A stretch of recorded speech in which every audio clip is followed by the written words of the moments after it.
How are you guys doing? Today is Friday, December 17th, 2021. I'm James Sims, and for this episode of The Elite, I'm going to review the Elite matchups and performances from yesterday, Thursday, December 16th, 2021. Taking a quick step back and just taking a glance at where we are in the calendar year. The football seasons are almost done. College football bowl season actually starts today, and we're going to inch through that day by day. At the same time, the NFL has about a month left in a season, as the very first matchup of the 15th week of the 18th season was yesterday.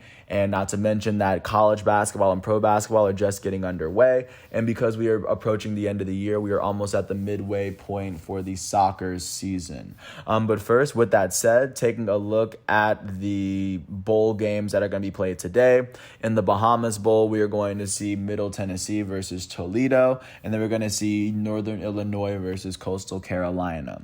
Taking a look at what's going on with college basketball, the only one top 25 ranked team played yesterday, and of course it is my favorite top 25 team in the world. The second ranked team in the nation, the Duke Blue Devils, hosted the unranked Appalachian State Mountaineers. Duke would end up beating Appalachian State 92-67. Duke won this matchup by 25. They outscored Appalachian State by 13 in the first half and by 12 in the second. On the winning end of this matchup, the second-ranked Duke Blue Devils were led in scoring by their starting forward, Wendell Moore Jr. Their forward out of Charlotte, North Carolina, will go on to finish with 21 points, 5 rebounds, and 6 assists in 32 minutes. He will go on to shoot 8 for 11 from the field, a perfect 4 for 4 from 3, and he shot 1 for 2 from the foul line. With this win, the second-ranked Duke Blue Devils are now 9-1. With this loss, the unranked Appalachian State Mountaineers are now 6-6 on the season. Now taking a look at what's going on in the NFL, in the lone NFL game from yesterday, the Los Angeles Chargers hosted the Kansas City Chiefs from within their own division, the AFC West. The Chiefs would beat the Chargers 34-28 in overtime. The final play of this game was a 34-yard touchdown pass from Patrick Mahomes, the Chiefs' elite starting quarterback, to their elite tight end, Travis Kelce. Looking at how the Chargers fared on the losing end of this matchup, they were led by their elite starting quarterback, Justin Herbert, out of Oregon. He completed 22 of his 38 passes as he threw for 236 yards, 2 touchdowns, and an interception. He also ran the ball for 16 yards as he had 252 total yards of offense and 3 total touchdowns. The Chargers' leading rusher, Justin Jackson, had 86 yards on the ground. He also had 13 yards through the air. He had 96 total yards of offense. The Chargers' second leading rusher, Austin Eckler, had 12 carries for 59 yards as he had a touchdown. He had 4 receptions for 23 yards as he would combine for 82 total yards of offense for San Diego. Their Chargers' leading receiver, Keenan Allen, their elite wide receiver, had 6 receptions for 78 yards as he had one of the team's 2 lone receiving touchdowns. On the defensive side of the ball, Kazir White led the Chargers in tackles. He had 9 tackles on the day. The Chargers' elite defensive end, Joey Bosa, would finish with 5 tackles as he had the team's lone sack. And Uchenna Nwosu would finish with the team's lone interception as he had a tackle as well. On the winning end of this matchup, the Kansas City Chiefs were led by their elite starting quarterback, Patrick Mahomes. After the Chiefs, or I guess looking at how he fared, he would complete 31 of his 47 passes as he threw for 410 yards, 3 touchdowns, and an interception. He was also the Chiefs' leading rusher as he had 32 yards on the ground. He had 442 total yards of offense in this win. The Chiefs' leading receiver was their elite tight end, Travis Kelce. He had 10 receptions for 191 yards and 2 touchdowns. Their second leading receiver was their elite wide receiver, Tyreek Hill. Hill finished with 12 receptions for 148 yards as he had the team's 3rd receiving touchdown. On the defensive end of the ball, Nick Bolton finished with the team high in tackles as he had 14. Charvarius Ward finished with 10 tackles himself. Anthony Hitchens would finish with the team's lone interception as he had 8 tackles. With this win, the Kansas City Chiefs are now 10-4. With this loss, the Los Angeles Chargers are now 8-6 on the season. Taking a look now at what's going on in the NBA, starting off in Indianapolis, the Indiana Pacers hosted the Detroit Pistons. The Pacers would beat the Pistons 122 to 113. The Pacers won this matchup by 9 after they outscored the Pistons by 6 in the first half and by 6 in the third quarter. On the losing end, the Pistons were led in scoring by their starting small forward, Sadiq Bey. Bey finished with 28 points, 10 rebounds, and 5 assists in 36 minutes. He shot 9 for 17 from the field, 3 for 8 from 3, and a perfect 7 for 7 from the foul line. On the winning end of this matchup, the Pacers starting shooting guard Karis LeVert finished with 31 points, 5 assists, and 2 steals in 38 minutes. He shot 12 for 18 from the field and 7 for 9 from the foul line. With this win, the Indiana Pacers are now 13 and 18. With this loss, the Detroit Pistons are now 4 and 23.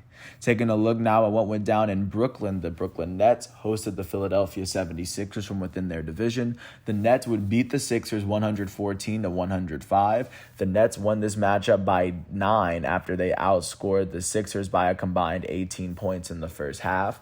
On the losing end of this matchup, the Sixers were led in scoring by their elite starting center, Joel Embiid.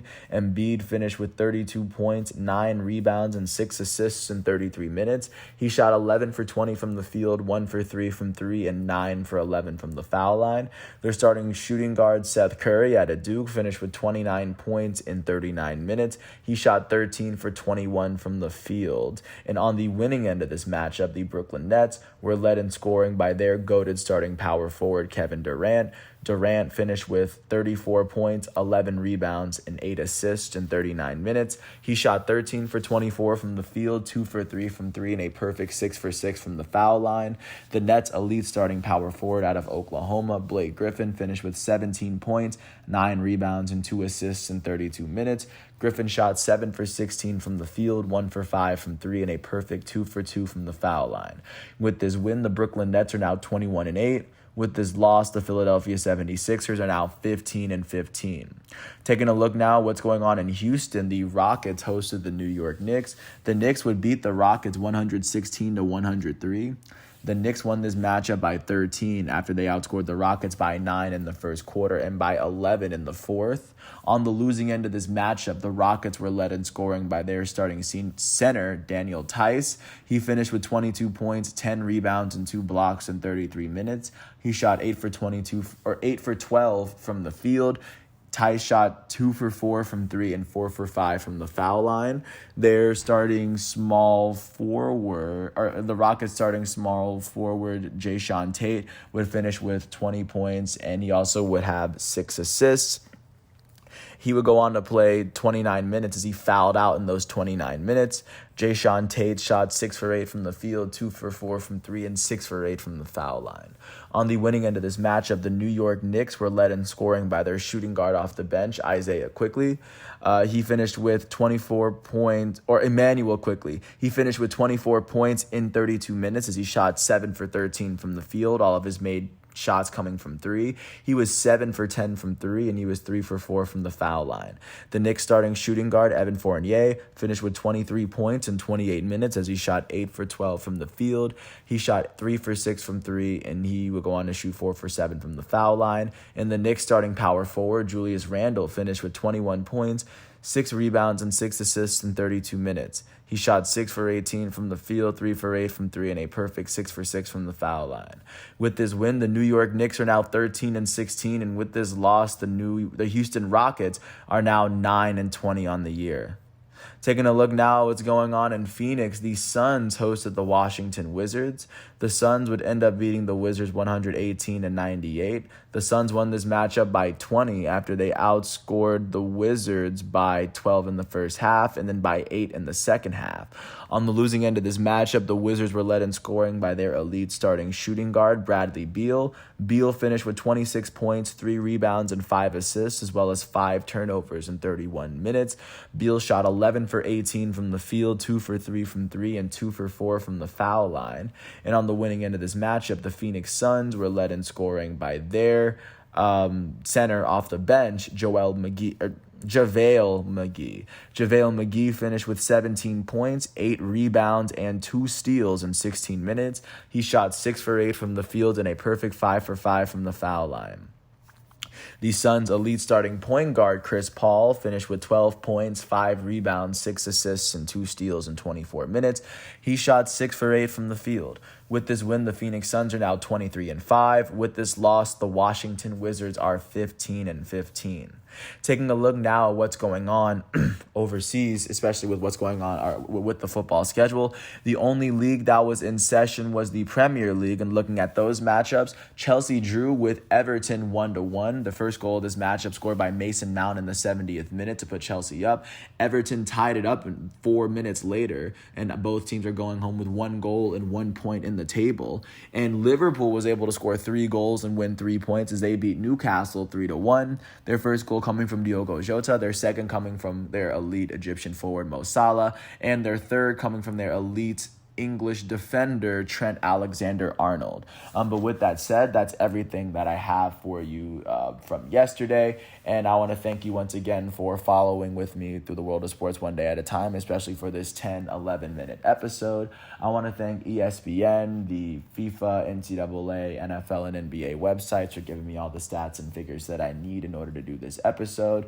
And of course, like I said, once all of today's exhibitions and matchups are done, I'm going to come back tomorrow on Saturday, December 18th for another episode of The Elite. And until then, I want to thank everyone for listening. I hope all is well, and I'll catch you with another episode tomorrow. Peace out.